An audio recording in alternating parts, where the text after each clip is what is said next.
세상에는 참 많은 전설과 괴담들이 전해져 옵니다. 그 중에서도 도시 전설은 참 특별한데요. 분명 전설이란 단어가 붙어 있음에도 불구하고 전설과 괴담 사이에 어느 곳에 위치한 존재이기 때문일 것입니다. 그 중에는 실제 실화를 바탕으로 만들어진 것도 있어서 마냥 괴담으로 치부하기엔 어렵기도 합니다. 이번 특집은 알고 보니 진짜 사건이 바탕이 되었던 섬뜩한 도시 전설들에 관한 이야기 1편입니다.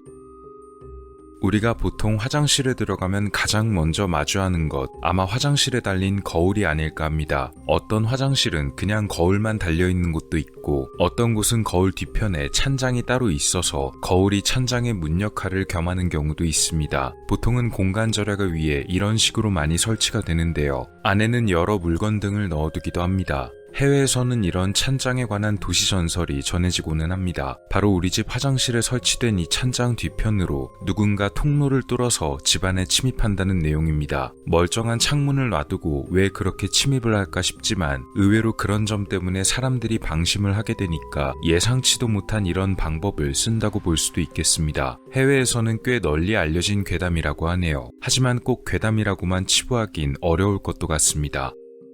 1987년 4월 22일 시카고의 경찰서에 신고 전화가 접수됩니다. 신고자의 이름은 루스 맥코이, 52세 여성이었습니다. 오후 9시쯤에 걸려온 이 신고 전화의 내용은 루스의 집에 누군가 침입을 하려 한다는 내용이었습니다. 그런데 그 내용이 꽤 황당하고 기묘했는데요. 바로 화장실 찬장을 통해 침입을 시도한다는 내용이었습니다. 경찰은 그녀에게 좀 더 자세한 내용을 요구했습니다. 루스의 신고에 따르면 저녁 8시 45분경 화장실 찬장 안쪽 벽에서 이상한 소리가 나기 시작했으며 급기야 찬장 쪽이 흔들리고 쿵쿵댄다는 것이었습니다. 아무래도 누군가 찬장 벽을 통해 침입을 시도하는 것 같으니 빨리 와서 도와달라는 내용이었는데요. 문제는 루스가 살고 있던 집이 아파트 11층이란 것 때문에 경찰은 설마 그렇게 높은 곳에 그런 방법을 동원할까 하는 생각에 이걸 단순히 이웃과의 소란으로 판단했던 것입니다. 그리고 5분 뒤인 9시 5분경에 또 다른 신고가 접수됩니다. 신고자는 루스 맥코이가 살던 아파트의 이웃이었는데요. 방금 전 루스의 집에서 큰 소리가 들려왔다며 아무래도 무슨 사건이 벌어진 것 같다는 내용이었습니다. 경찰은 신고가 2번이나 더 오고 나서야 현장에 도착했습니다. 루스 맥코이의 집 문은 잠겨 있었는데요. 강제로 문을 뚫고 들어가려 했지만 관리자의 제지 때문에 다음날 저녁이 되어서야 열쇠 수리공을 불러 들어갈 수 있었습니다. 문을 열고 들어간 이들이 본 것은 이미 숨져있는 루스였습니다. 놀랍게도 그녀의 신고 내용대로 루스를 공격한 침입자들은 정말 그녀의 화장실 찬장 벽을 뚫고 들어온 것으로 보였습니다. 이것이 가능했던 이유는 그녀가 살던 아파트의 구조 때문이었는데요. 이 아파트는 내부 배관 파이프, 누수 점검 등을 용이하게 할 수 있도록 서로 인접한 곳의 벽을 해체하기가 쉽게 만들어져 있어서 이걸 눈치챈 범인들이 이 아파트를 표적으로 삼고 루스의 화장실과 인접한 곳의 벽을 해체하고 들어간 것입니다.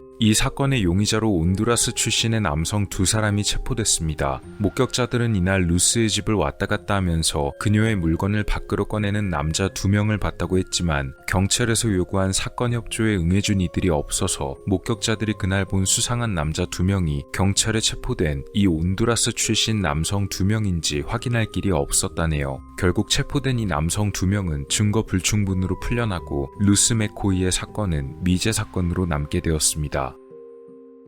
휴일을 맞아 가족 혹은 연인과 함께 떠난 즐거운 여행, 예약한 숙소에서 방을 잡고 휴식을 취하지만 이곳에서 당신은 어쩐지 이상한 느낌을 받게 됩니다. 그리고 숙소에서 머무는 동안에 방에서 이상한 냄새가 풍기는 것을 알게 되는데요. 뭔가 좀 꺼림칙하지만 그냥 기분 탓일 거라 생각하고 남은 여행을 즐겁게 보낸 뒤 집으로 돌아옵니다. 그리고 집에 돌아온 당신은 어떤 뉴스를 보게 되는데 실종되었던 누군가 안매장된 채 발견되었다는 내용입니다. 이 실종자는 어느 숙소의 방 안에서 발견되었는데 놀랍게도 이 안매장된 시신이 발견된 곳은 바로 당신이 여행 동안 머물렀던 그 방이었다는 것입니다. 당신은 그날 맡았던 그 이상한 냄새의 정체도 깨닫게 됩니다. 한마디로 시신이 묻힌 방 안에서 함께 잠을 잤다는 내용인데요. 괴담에 따라 시신이 묻혀있던 곳은 침대 밑바닥을 비롯해서 숙소의 천장이나 벽 아니었다는 여러 버전이 존재합니다.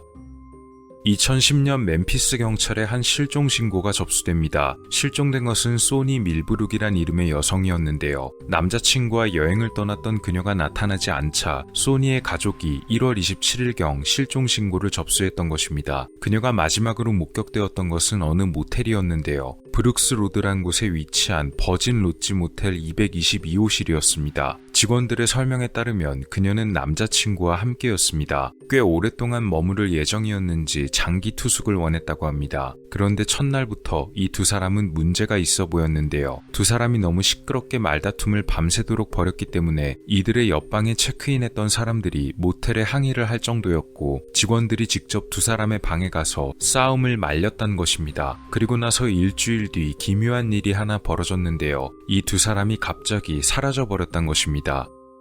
두 사람은 어디로 갔는지 오랫동안 보이지 않았다고 합니다. 남은 모텔 요금도 제대로 내고 가지 않았기 때문에 결국 모텔 측에서는 이들의 소지품을 빼내어 보관하고 222호실을 깨끗이 청소한 다음 그대로 운영했습니다. 그리고 이 기간 동안 다시 정상적으로 이용되었는데 이 방을 이용하는 손님들이 하나같이 불평하는 점이 있었습니다. 그것은 바로 방에서 풍기는 알 수 없는 악취였습니다. 직원들 역시도 방에서 이상한 냄새가 나는 것을 알았고 여러 차례 냄새의 원인을 찾으며 청소를 했지만 도저히 222호실에서 풍기는 악취를 잡을 수가 없었다고 하는데요. 이 악취의 원인이 밝혀진 것은 소니의 실종 6주 뒤였습니다. 직원들이 매트리스 자체를 교체하기 위해 매트리스를 들어 올리자 침대 프레임 아래 빈 공간에서 부패한 시신 한 구가 발견된 것입니다. 바로 실종된 소니 밀브룩의 시신이었습니다. 얼마 뒤 한 남성이 멤피스 경찰에 체포되었는데요. 소니 밀브룩과 함께 모텔에 투숙했던 남자친구 라키스 무디였습니다. 경찰은 무디를 강력한 용의자로 의심했고 실종 뒤에 촬영된 CCTV 화면 등에 잡힌 그의 모습을 통해서 그가 진범이 맞음을 확정했습니다. 라키스 무디는 자신이 범인이 아니라고 항변했지만 여러 가지 증거는 너무나 확정적이었습니다. 무디는 소니와 여러 차례 다툼을 벌이던 끝에 결국 그녀의 목숨을 빼앗아버리고 말았으며 시신을 숨길 곳을 도저히 찾을 수가 없게 되자 자신이 묵던 222호실의 침대 매트리스를 들어 올려 프레임 아래 빈 공간에 그녀의 시신을 숨겨둔 것이었습니다. 그리고 222호실 천장 타일에 섬유 유연제를 잔뜩 뿌려놓는 등 악취를 방지하기 위해 여러 방법을 사용했습니다. 하지만 결국 어떤 방법으로도 냄새를 막을 수는 없었고 그렇게 그의 범행이 만천하에 밝혀지게 되었습니다.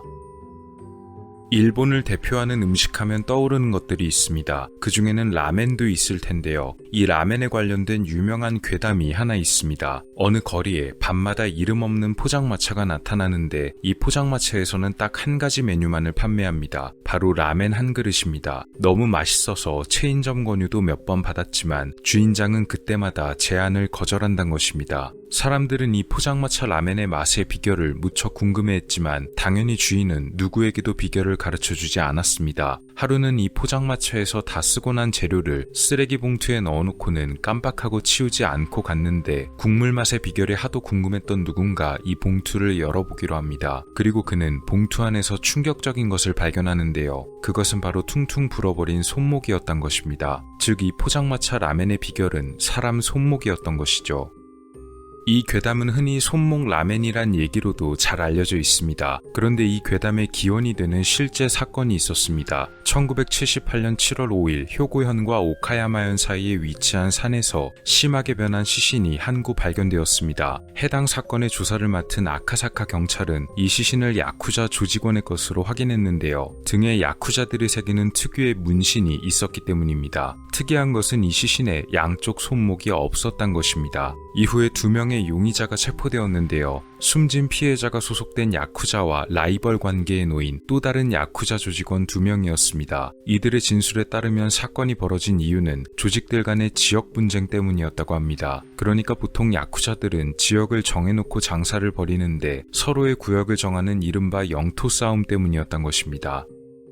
특히 이들은 조직원들에게 포장마차 영업을 지시해서 구역 내에 여러 포장마차 점포를 운영 중이었는데요. 숨진 피해자가 특정 지역 점포의 운영으로 시비를 걸자 다툼 끝에 결국 피해자를 해치고 말았던 것입니다. 그 뒤에 시신을 야산에 옮겨놓은 다음 신원이 밝혀질 것을 우려해 손목을 따로 제거했다고 합니다. 그렇다면 이 잘려진 손목은 어떻게 되었을까요? 이들은 도저히 손목을 어디다 처리할 방법이 없자 자기들이 운영하던 구역의 라멘 포장마차 중 한 곳에 들러서 끓고 있는 국물 냄비 안에 손목을 집어넣었다고 진술합니다. 한마디로 길거리에서 팔던 포장마차 라멘 국물 냄비에 피해자의 손목을 넣어서 함께 끓여버렸단 것입니다. 체포된 이들 중 주범은 징역 17년을 선고받게 됩니다. 이 소식이 알려지자 당연히 사람들은 경악했는데요. 그럼 지금껏 그 포장마차에서 판매된 라멘을 먹은 사람들은 그런 줄도 모르고 먹었을 것이 아니냐 하는 것이었습니다. 하지만 아카사카 경찰은 해당 포장마차가 운영되던 곳이 그다지 사람이 많은 곳도 아니었고 딱히 홍보를 열심히 하거나 눈에 띄는 점포도 아니었기 때문에 해당 라멘을 먹은 사람은 없을 것이라고 말했습니다. 이 사건이 알려지며 억울하게 피해를 본 곳이 있었는데요. 바로 라멘 업계의 매출이 30% 이상 줄어든 것이었습니다. 나중에 경시청 수사사과에서는 아카사카 경찰의 조사를 보고 설마 한 사람도 먹지 않았을 리가 없다고 발표했지만 한참 매출이 급감해서 예민해져 있던 라멘 업계에서 경시청의 이런 발표가 불난데 기름을 붓는다며 영업방해를 하지 말라고 강하게 항의했습니다. 결국 경시청에서도 아무도 안 먹었다고 발표를 정정했다네요. 괴담만큼이나 실제 사건들도 참 기괴한 사건들입니다. 오히려 도시전설 자체의 내용보다도 실제 사건들이 믿기 힘든 것도 있었던 것 같습니다. 섬뜩한 도시전설을 탄생시킨 기묘한 실제 사건들 1편이었습니다. 오늘 영상은 어떠셨나요? 다음 시간에도 더 많은 이야기들로 찾아뵙도록 하겠습니다. 미스터리 큐브였습니다. 감사합니다.